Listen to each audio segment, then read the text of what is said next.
Welcome, in front of me is a Xiaomi Pad 6s Pro, and today I will show you how you can go through the setup process of this device.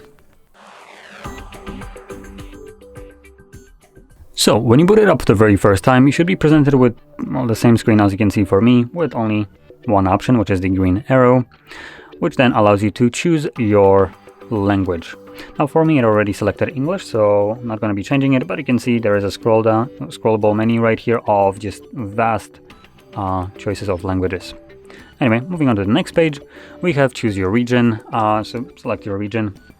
I don't know what kind of effect it has if you choose correct one or not, as it doesn't really mention it. Next we have terms and conditions, so you can tap on each one of those right here to read exactly what you're agreeing to, and once you have read it, or maybe like you do this like everyone else, you just select the thing, you can go to the next page. Now here we have Wi-Fi connection, so typically you can skip this, but for me the device is locked, you can see, so I will need to sign in to my network and then confirm my pattern most likely. So let me do that quickly.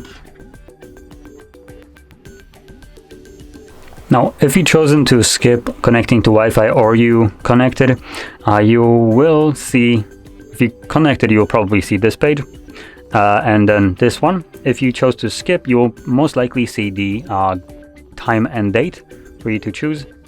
And when you go further, I think you see also this the screen with copy data, and you can select don't copy as an example if you want to set up the device as new, and you don't have any kind of data that you want to move over from the other device. On the next page, you should have this visible, so sign in page. Now for me, I had a pattern because like I mentioned, the device was locked for me, which obviously won't be the case if your device is brand new, obviously. So anyway, on the sign in page right here, you can skip this if you don't want to log into Google, but obviously it has Google Play services right here, so if you want to utilize the Play Store, you might as well sign in.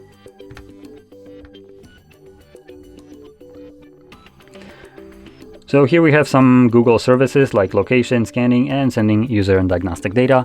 You can turn all of those off, but let's be honest, it's Google, so you don't know how much turning off actually does.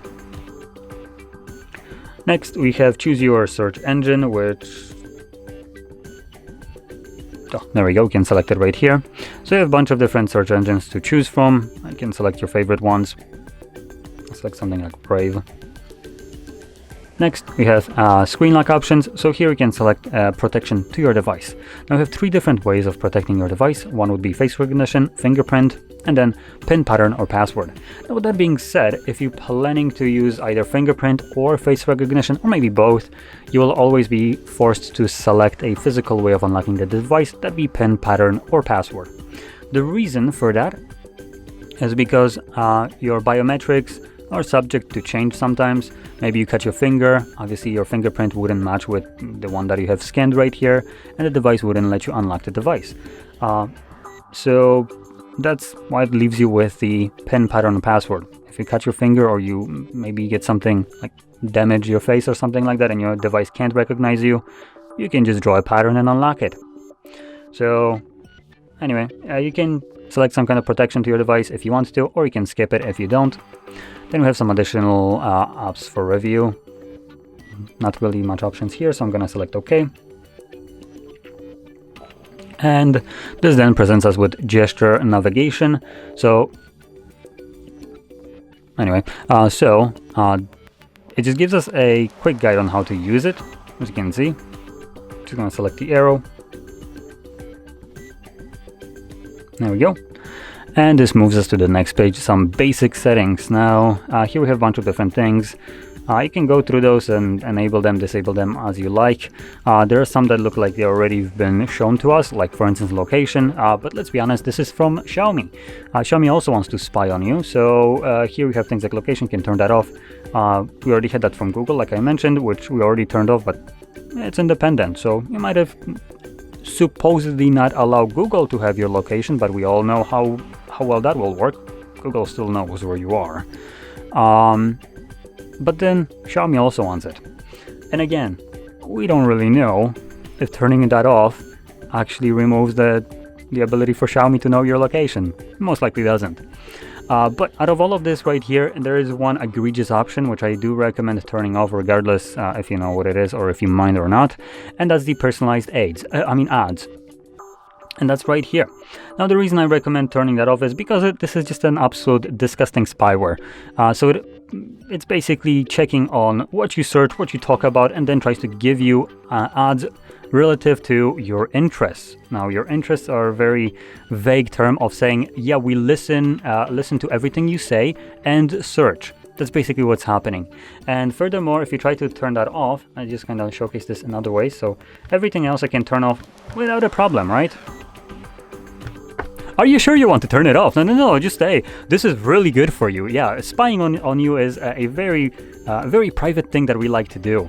So anyway, we're just gonna select turn off because again, Xiaomi decided to show you a middle finger and do the reverse psychology, making the blue button typically be the confirmation of your action, but no, not here. That's the other one.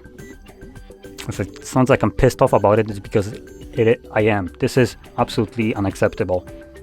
Anyway, so once you turn that off, and do so because it's just disgusting, we can then move over to the next page, which is fonts. Very meaningless option right here, just for probably a few people that want to just have a different font. We have two choices. As you can see, not much difference between them. One just looks a little bit bigger. So anyway, then go to the next page, and we can now swipe up to get access to our home screen, with the device being fully set up now. So, with that being said, if you found this very helpful, don't forget to hit like, subscribe, and thanks for watching.